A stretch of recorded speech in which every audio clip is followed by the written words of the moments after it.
सारे बच्चे किस उम्र के हैं यहाँ पे? 17 साल तक के है ना, 13 से 17 साल तक यही बच्चे लग रहे हैं। कौन कौन सा गेम खेलते हैं सारे? फुटबॉल भी है, एथलेटिक्स भी है, बास्केटबॉल भी है ना बेटा? इन्हें बताओ मेरा वर्दी किसी लाख है, सुतरी लाग गई नहीं लाग गई? अच्छी लग रही है वर्दी? जब मैं स्पोर्ट्स से लगाऊं बेटा, ये बात इसलिए बता रहा हूँ कि यह वर्दी तुम्हारा भी इंतजार कर रही है, बस तुम्हें साबित करके दिखाना है अपने। मैं जब पहली बार खेलने लगा था उस टाइम 13 साल मेरी उम्र थी, और 13 साल की उम्र में मैंने खेलना स्टार्ट किया। तो जब मैं खेलने लगा तो सबसे पहले मैंने क्या खेलते हैं, डिस्ट्रिक्ट खेलते हैं ना, डिस्ट्रिक्ट में सिलेक्शन हो गया। फिर क्या खेलते हैं, स्टेट, फिर स्टेट में सिलेक्शन हो गया। फिर स्टेट में जीतने के बाद क्या खेलते हैं, नेशनल, फिर नेशनल में सिलेक्शन हो गया। और एक साल के अंदर मेरा तीनों जगह पे गोल्ड मेडल आया, डिस्ट्रिक्ट में भी, फिर स्टेट में भी, फिर नेशनल में।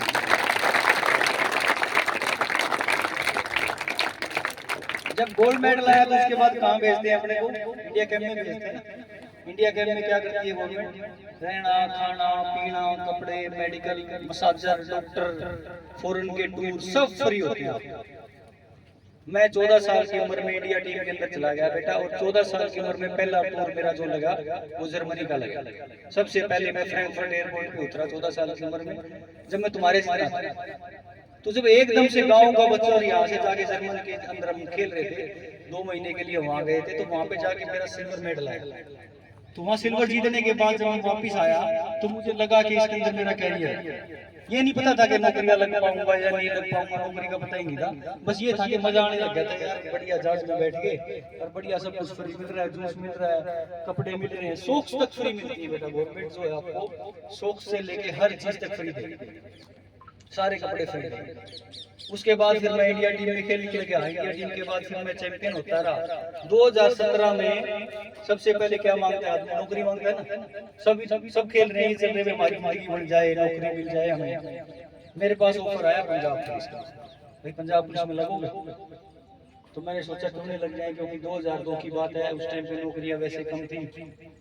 पंजाब पुलिस में जाके मैंने इंटरव्यू दिया। इंटरव्यू देते ही बेटा मेरे को भर्ती कर लिया। अब रोड़ा किस चीज का था, इंटरव्यू का नौकरी का थोड़ी था, रोडवेज फ्री कराना था। भाई हमारी रोडवेज कैसे घूमते ना, बस हमारी फ्री हो जाए, पास बनवाते हैं। तो फिर वहां जाके मैंने आई कार्ड बनवाया, आई कार्ड बनवा के मेरी पंजाब रोडवेज फ्री हो गई। पंजाब रोडवेज फ्री होने के बाद मैं पंजाब में 17 साल की उम्र में भर्ती हो गया था। कहते हैं ना 18 साल से नीचे नौकरी नहीं मिलती, 1 साल का डिस्काउंट देंगे। ये बातें मैं आपको इसलिए बता रहा हूँ कि अपने आप को साबित करके दिखाओ, नौकरियां पीछे पीछे पीछे। ठीक है, 17 साल की उम्र में पंजाब पुलिस में लग गया। लग के फिर मैं खेल गया 3-4 जगह पे, पाकिस्तान 4-5 जगह टूर्नामेंट्स के लिए हमने। मेरे को रेलवेज का ऑफर है।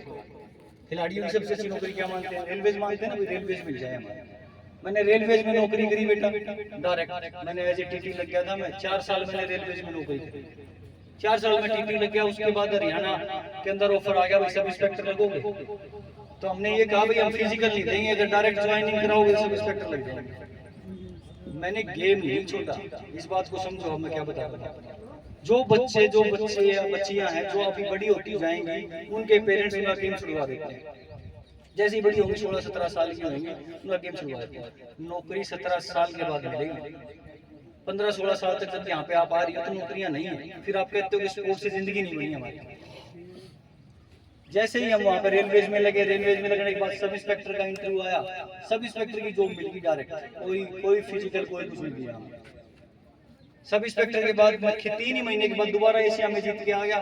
दोबारा फिर बोले सब इंस्पेक्टर छोड़ दिया, आप इंस्पेक्टर भर्ती हो गए। दोबारा इंस्पेक्टर लगा दिया। 4 नौकरियां मैंने उसी टाइम पे ज्वाइन कर ली थी जब तक मैं खेलता था। तो मैं आपको ये बातें इसलिए बता रहा हूँ कि आप एक कांस्टेबल लग के या एक रेलवे में टीटी लग के एक छोटी सी नौकरी पकड़ के आप सेटिस्फाई मत हुआ। उससे आगे जाना, उससे आगे जाना, उससे आगे जाना।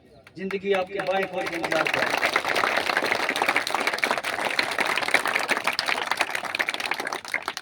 मैंने इंडिया के लिए कॉमनवेल्थ गेम्स खेले, मैंने इंडिया के लिए एशियन गेम्स खेले, मैंने इंडिया के लिए ओलंपिक्स खेले। क्या ड्रीम है सबका, ओलंपिक्स का ड्रीम है ना। सब ये सोचते हैं, आपको पता नहीं होगा ओलंपिक्स क्या है, लेकिन आप ये कहते हो ग्राउंड पे आते हैं ओलंपिक्स में मेडल जीतना। कहोगे नहीं कहते? ओलंपिक में कौन है? ओलंपिक 5 महाद्वीप है बेटा, 5 महाद्वीपों में से हर कंट्री के 210 के आसपास कंट्रियां हैं, उनके हर किसी से स्पोर्ट्स पर्सन को सिलेक्ट किया जाता है। बेस्ट 24 या बेस्ट 25 बॉक्सर्स हो या बेस्ट 25 टीमें हो वर्ल्ड की, वो ओलंपिक को खेलते हैं। उसको क्वालिफाई करना पड़ता है। ओलंपिक ये नहीं है कि आप इंडिया में नंबर 1 हुए और ओलंपिक खेल के, नहीं। ओलंपिक के लिए क्वालिफाई एग्जाम्स होते हैं।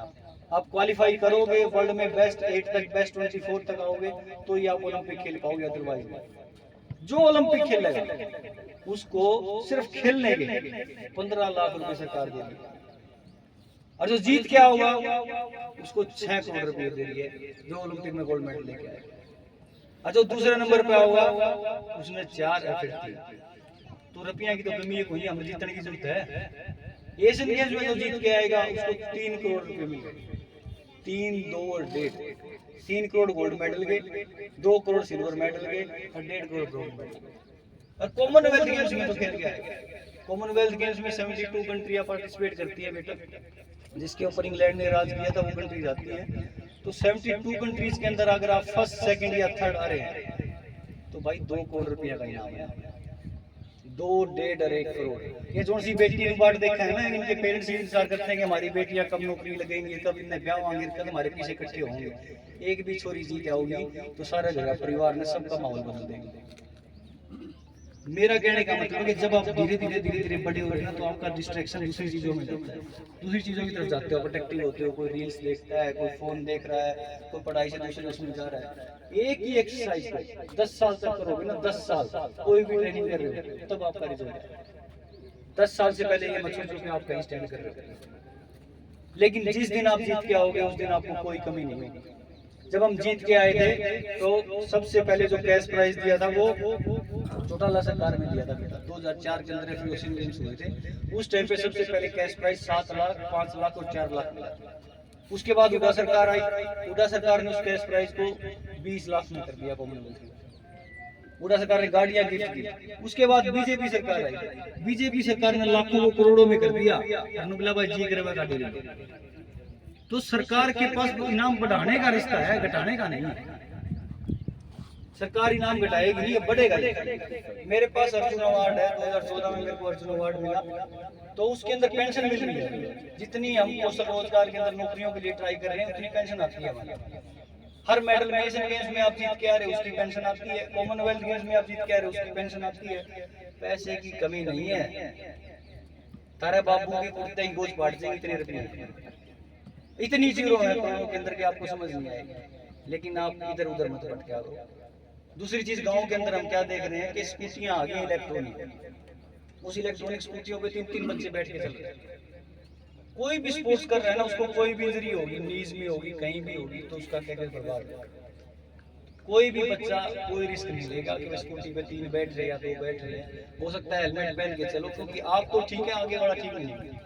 आगे वाला जो आ रहा हो सकता है वो नशा कर रहा हो सकता है कुछ और खा पी रहा हो, तो वो हमारे को अगर टक्कर मार दी, अगर हमारा हाथ पैर टूट गया तो हम खत्म हो जाएंगे। ठीक है ना बेटा। दूसरा, हम जो देख रहे हैं कि गांव के अंदर चौटाला में नशा बड़ा चल रहा है। आज हमने ये खेल इसीलिए करवाए थे कि पुलिस के साथ आपका तालमेल बना रहे, और जो मेरे पीछे मेरी उम्र के भी खड़े हैं और छोटे भी खड़े हैं, आपकी नजरें ही हमारी नजरें। जो चीजें आप देख रहे हैं वो मेरा सरकारी नंबर है डीएसपी डबुवाड़ी के, उससे आप मेरे नंबर पे व्हाट्सएप डाल दो कि ये बाइक रोज आ रही है और यहाँ से नशा खरीद के जा रही है। हम उस बाइक को अपने आप पकड़ लेंगे, आपका नाम कहीं नहीं आएगा।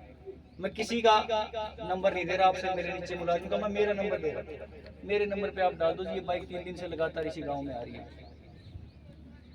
ठीक है बेटे। दूसरी चीज है ना, दूसरा एक चीज जो हम चीजें देख रहे हैं कि जब हम इस उम्र में हुआ करते ना, तो हम दादा की कड़ मसला करते।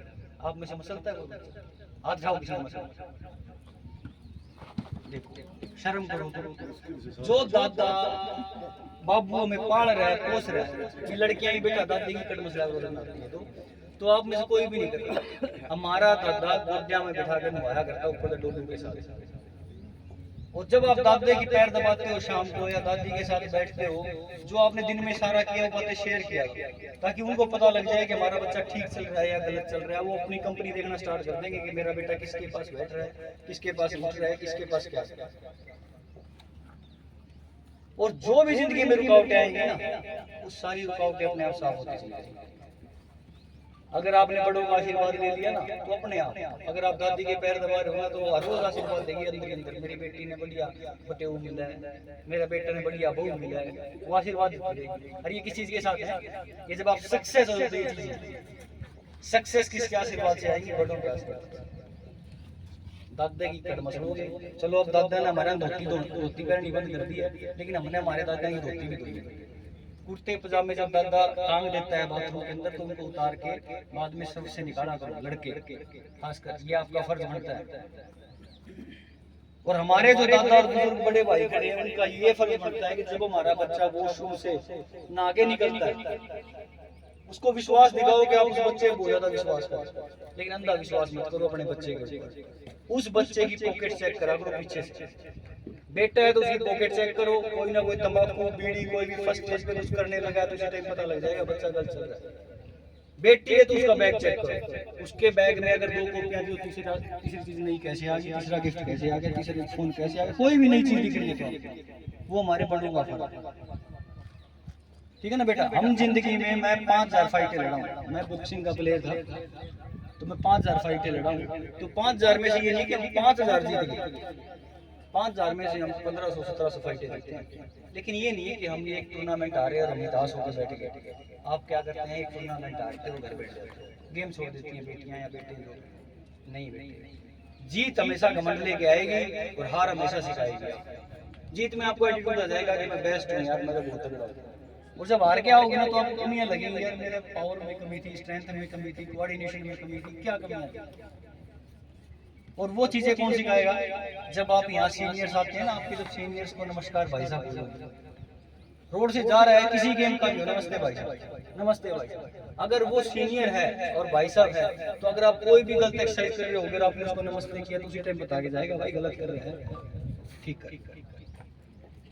सीनियर का ये फर्ज होता है ग्राउंड के अंदर, कोई मैं दुआ मत आती, क्वेश्चन पेपर भी बता दिया और आंसर भी बता दिया, ये भी नहीं तोड़ सकते तो तारे अंदर कमी है। आप किसी और को उदाहरण मत दिया कि मेरे पेरेंट्स ने खर्चा नहीं दिया या मेरे पेरेंट्स ने ये नहीं करा या वो नहीं करा। एक हफ्ते में 100 रुपये मिला करते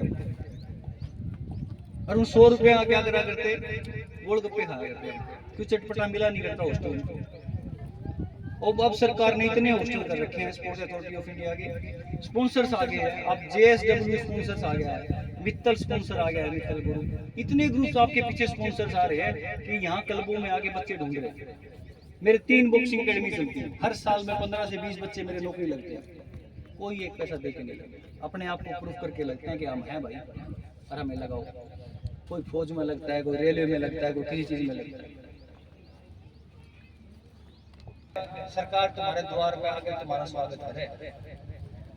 जब मैं जीत के आया था ना बेटे, मेरे घर CM आया और मेरी कच्ची गली की 100 मीटर की, जब ये पता लगा ना जब मैं जीत गया, रातों रात गली बन गई वैसे मेरे CM आ। तो लुगाइया न्यू बोलता मारा छोरा जीत कर है, लुगाई न्यू बोली कि मारे तो गली बन गई, छोरा जीत रहा है, ठीक है ना। तो जो चीजें तुम्हारे गांव का ऑटोमेटिकली सुधार हो जाएगा, तुम्हारा नाम होगा, गांव का होगा, तुम्हारे माँ बाप का होगा। मैंने मेरे ताऊ को राष्ट्रपति के साथ बिठाया, अपना गांव का एक आदमी राष्ट्रपति, देश का नंबर 1 आदमी के साथ बैठ रहा है, उससे बड़ी हमारे लिए क्या बात है। मैंने एलिजाबेथ के साथ खाना खाया, दुनिया की रानी है, उसके साथ मैंने हाथ मिलाया एलिजाबेथ के साथ। मैंने दुनिया में 72 कंट्री में इंडिया को रिप्रेजेंट किया, 72 देशों में मैं हिंदुस्तान के लिए खेला हूँ। तो ये चीजें कहाँ से आई है? तुम्हारे मुझे। और मेहनत वो करेगा बड़ा जिसके घर ऐसी नहीं लागे, जिसके अगर ऐसी लाग रहा है वो गर्मी में भूल जाए। अब मेरे बच्चे मैं कह दूंगा मेरी जिंदगी में कर लेंगे, वो नहीं कर पाएंगे क्योंकि उनको एसी मिल रहा है पहले से। मेरी एक ही साइकिल होती थी, उसी से मेरे पेरेंट्स जाते थे, वही साइकिल लेके मैं ग्राउंड में आया और फिर मैं ट्रेनिंग कराया करता, वापस जाया करता, फिर मेरा बाबू ऑफिस में जाया। जैसे जीत के आया, गाड़ियां पे गाड़ियां, गाड़ियों पे गाड़ियां, गाड़ियों पे गाड़ियां, 3-3 गाड़ियां गिफ्ट मिली, खड़ी करने की जगह कोई आदमी। ये बातें क्यों बता रहा हूँ? मैं तुम्हारे अंदर से निकला हूँ, तुम्हारे अंदर मेरे को मेरा बचपना दिख रहा है भाई, यहाँ से गया जोन से गांव में हमने ताने मारे हैं, बदमाश बनेगा या खेलने लगी या गलत बनेगी फलाने बनेगी, वही आदमी मेरे को रात हमारा सूरज नौकरी लुआ दे। वो जोन से ताने मारा करते ना, वही आदमी आगे नौकरी लुआ दे। तो जो लोग कमेंट्स करते हैं उन कमेंट्स को पॉजिटिव लेके छोड़ना नहीं है, उसको साबित करके दिखाना। साबित मुंह से नहीं करना, बोल के तूने ऊपर कवर ना। जब आप सक्सेस होंगे तो ऑटोमेटिक वो लोग आपके पीछे पीछे पीछे पीछे पीछे पीछे लग जाएंगे। वो माला लेकर चौक पर खड़े होंगे, भाई हमारी बेटी जीत का, ये हमारा बेटा जीत गया। ठीक है ना।